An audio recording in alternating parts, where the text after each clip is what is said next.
Hello everyone, this is Raja Rajyavardhan Singh, physics faculty at toppers academy. और आज हम बात करने वाले हैं ड्रिफ्ट वेलोसिटी की। ड्रिफ्ट वेलोसिटी एक कॉन्सेप्ट है हमारा, जहां अगर हमारे पास कोई कंडक्टर है और इस कंडक्टर के अक्रॉस आपने एक इलेक्ट्रिक फील्ड अप्लाई किया है। एक कंडक्टर है, इलेक्ट्रिक फील्ड इसके अक्रॉस आपने अप्लाई कर दिया, दोनों एंड्स को कनेक्ट कर दिया एक बैटरी से। इसकी लेंथ हम L मान लेते हैं। पोटेंशियल डिफरेंस इसके एंड के अक्रॉस V है, तो यहां पर जो इलेक्ट्रिक फील्ड एस्टेब्लिश होगा इट इज V/L। सो उस इलेक्ट्रिक फील्ड की वजह से इसके अंदर जो फ्री इलेक्ट्रॉन्स हैं वो ड्रिफ्ट करना स्टार्ट करेंगे। उनके ऊपर एक फोर्स लगेगी इलेक्ट्रिक फील्ड के अपोजिट, और वो फोर्स कितनी होगी? वो फोर्स होगी E/E। ये फोर्स लगेगी opposite to the direction of the electric field. और साथ साथ इलेक्ट्रॉन जो है वो टेम्परेचर की वजह से मूव कर रहे हैं। थर्मल वेलोसिटी उनके पास है, लेकिन थर्मल वेलोसिटी रैंडम है, हर डायरेक्शन में वेलोसिटी इक्वली प्रोबेबल है। सो ऑन एन एवरेज हम कह सकते हैं कि थर्मल वेलोसिटीज 0 है, और हमारे पास एक नेट स्पीड बचती है जिसको हम बोलते हैं drift velocity of the electron, और ये बराबर होती है -E/m इंटू टॉ। तो ये हो गया average acceleration of the electron opposite to the field. Minus sign बता रहा है इलेक्ट्रॉन के ऊपर नेगेटिव चार्ज है, वो इलेक्ट्रिक फील्ड के अपोजिट मूव कर रहा है। ये क्वांटिटी क्या है? This quantity is the relaxation time.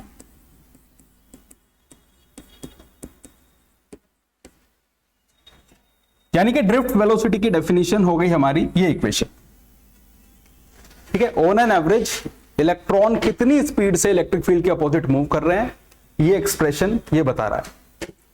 और यहां पर हमारे पास एक प्रॉब्लम है कि कंडक्टर है जिसके अंदर करंट एस्टैब्लिश हुआ है।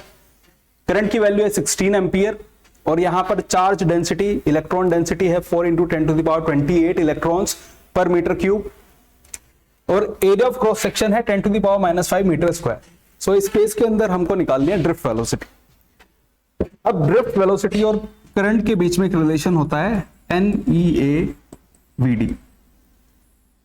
ये बड़े ही इजीली हम एस्टैब्लिश कर सकते हैं। अगर आप इस कंडक्टर के अंदर एक लेंथ कंसीडर करेंगे जो लेंथ है VD के बराबर, नंबर डेंसिटी दे रखी है N, so total charge contained in this volume वो हो जाएगा N into volume of this cross section, वो हो जाएगा A इंटू VD, और टोटल चार्ज हो जाएगा E से मल्टीप्लाई कर दिया। सो जितने इलेक्ट्रॉन इस लेंथ के अंदर हैं वो 1 सेकंड के अंदर इस क्रॉस सेक्शन को क्रॉस कर जाएंगे। वही करंट हो जाएगा कि कितना चार्ज मूव कर रहा है 1 सेकंड के अंदर। सो करंट में और ड्रिफ्ट वेलोसिटी के बीच में ये रिलेशनशिप हमारे पास है। इस इक्वेशन का यूज कर हम बड़ी इजीली यहां से ड्रिफ्ट वेलोसिटी निकाल सकते हैं। तो यहां पर ड्रिफ्ट वेलोसिटी हो जाएगी I/NEA। करंट हमको दे रखा है 16 एम्पियर, नंबर डेंसिटी हमारे पास है 4 × 10⁻28।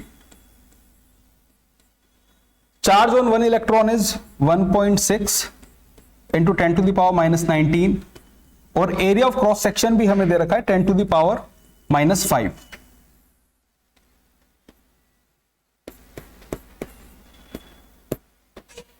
तो ये हमारे पास बचा 1/4 इंटू 10⁻⁻³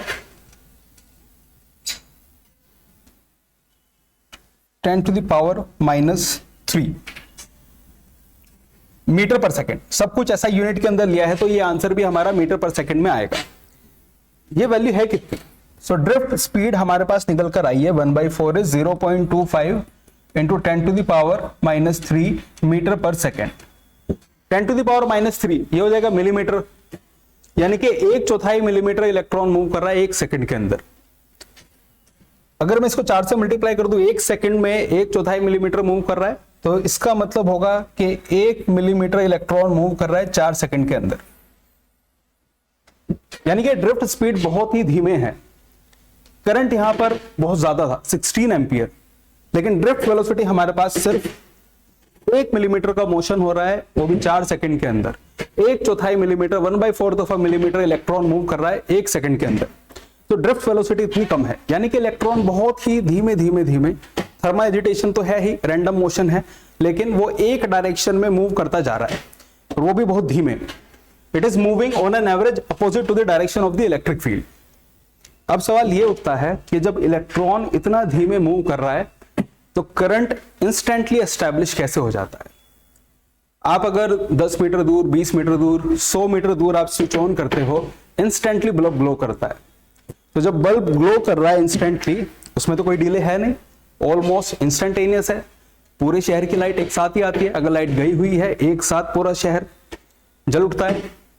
ऐसा क्यों हो रहा है जबकि इलेक्ट्रॉन तो इतना धीमे मूव कर रहा है?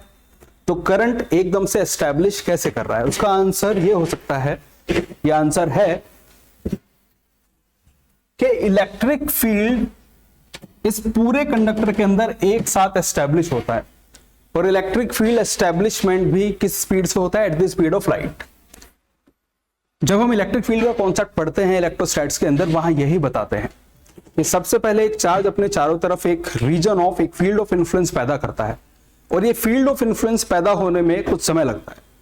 ये फील्ड ऑफ इन्फ्लुएंस फैलता है at the speed of light, यानी कि थ्रू आउट द कंडक्टर एक इलेक्ट्रिक फील्ड एस्टैब्लिश होगा at the speed of light. So उतना ही टाइम डिले होगा जितना टाइम डिले इलेक्ट्रिक फील्ड को एस्टैब्लिश होने में लगता है। सो नॉर्मल डिस्टेंसेस पर हम जानते हैं कि चांद की दूरी 3,84,000 किलोमीटर है, और लाइट चांद तक जा सकती है, वापस आ जाएगी लगभग 2.25 सेकंड के अंदर, वो अपनी एक राउंड ट्रिप पूरी कर सकती है। तो speed of light is enormously fast, और एक पूरे सिटी के अंदर इलेक्ट्रिक फील्ड एस्टैब्लिश होने में बहुत ज्यादा समय नहीं लगेगा थ्रू आउट द कंडक्टर्स। और इसीलिए सब जगह एक साथ इलेक्ट्रिक फील्ड है। सब जगह इलेक्ट्रिक फील्ड होने की वजह से जितने भी इलेक्ट्रॉन है हर एक लोकेशन पर वो ड्रिफ्ट करना स्टार्ट कर देंगे। तो इसीलिए करंट इंस्टेंटली एस्टैब्लिश होता है, ये एक चीज है। और दूसरी चीज ये भी एक मिसकंसेप्शन हमारे पास रहता है कि इलेक्ट्रॉन्स एनर्जी कैरी करते हैं। इन अ वे वो एनर्जी कैरी करते हैं, लेकिन जो कैरियर ऑफ एनर्जी है वो इलेक्ट्रिक फील्ड ही है। Electric field itself carries the energy. Okay, sun से अर्थ तक इलेक्ट्रोमैग्नेटिक वेव्स ही आ रही हैं, और बीच में कोई मटेरियल मीडियम है नहीं, लेकिन ये वेव्स अपने साथ एनर्जी तो कैरी कर ला रही है। So they are bringing all that energy with them, यानी कि इलेक्ट्रिक फील्ड अपने साथ एक एनर्जी कैरी करता है। और इसीलिए इलेक्ट्रोस्टैट के अंदर हमने कॉन्सेप्ट पढ़ा था एनर्जी फील्ड डेंसिटी का, कि इलेक्ट्रिक फील्ड के पास भी एनर्जी है, और जो हमारे होती है 1/2 epsilon naught E square. This is the energy density associated with electric field ही। अगर आपके पास एक रीजन ऑफ स्पेस में इलेक्ट्रिक फील्ड है, उसके साथ पर यूनिट वॉल्यूम कितनी एनर्जी एसोसिएटेड है, ये इक्वेशन उसके बारे में बताती है। तो इस वीडियो के अंदर हमने समझा कि ड्रिफ्ट वेलोसिटी काफी कम है। कितनी कम है? It is of the order of millimetre पर सेकंड। इलेक्ट्रॉन केवल कुछ मिलीमीटर पर सेकंड ही मूव करता है, but current establishes almost instantaneously. ऐसा इसलिए एस्टैब्लिशमेंट ऑफ करंट रिलेटेड है इलेक्ट्रिक फील्ड के एस्टैब्लिशमेंट से, और इलेक्ट्रिक फील्ड एस्टैब्लिश होता है at the speed of light. इसीलिए करंट एक साथ इंस्टेंटेनियसली एस्टैब्लिश हो जाता है पूरे सर्किट में। So this is all for now. और अगर ड्रिफ्ट वेलोसिटी के ऊपर आपको और ज्यादा डिटेल्ड लेक्चर चाहिए तो आप फिजिक्स असाइलम चैनल पे जा सकते हैं, प्लेलिस्ट के अंदर जाएंगे, करंट इलेक्ट्रिसिटी आप वहां से एक्सेस कर सकते हैं। So this is all for now. Thank you. Take care.